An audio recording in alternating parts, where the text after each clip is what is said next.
Ngayon, nakikita po ninyo, lahat ng sinabi ni Pangulong Rodrigo Roa Duterte, lalong-lalo na yung gera sa Middle East, nangyayari na ngayon. Nasa mga mukha natin, na dadating ang panahon, magkakaproblema tayo sa langis. Eto na. Nasa mga mukha na natin. 4 years ago, sinabi na niya.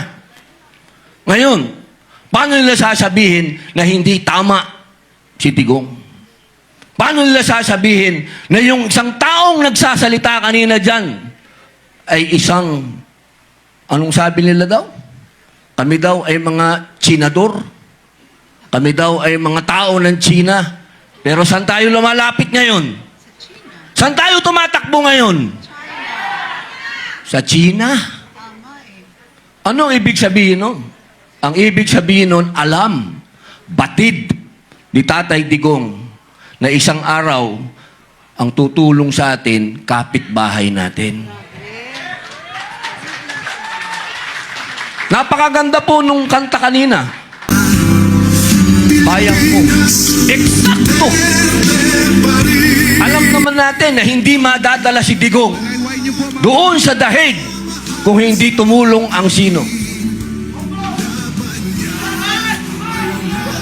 Alam nyo kung Pilipino lang, hindi natin kaya yun.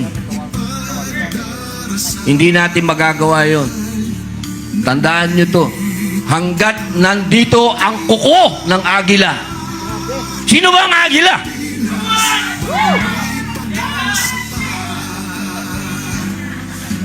Talagang masyadong maraming nainom na kape to. Mas maraming nainom sa akin to. Ang ibig ko pong sabihin, mga mahal kong kababayan, kung sino po yung tunay na Pilipino talaga dito, si Digong. Tandaan po natin yun. Kung sino yung parang si Lapu-Lapu na tumindig, kalaban ang mga dayuhan, si Digong yun. Huwag nating kalimutan yun. Kaya siya nadala sa dahig. Dahil siya, sa panahon ngayon, ang bayani. Tandaan ninyo. Bayani yan.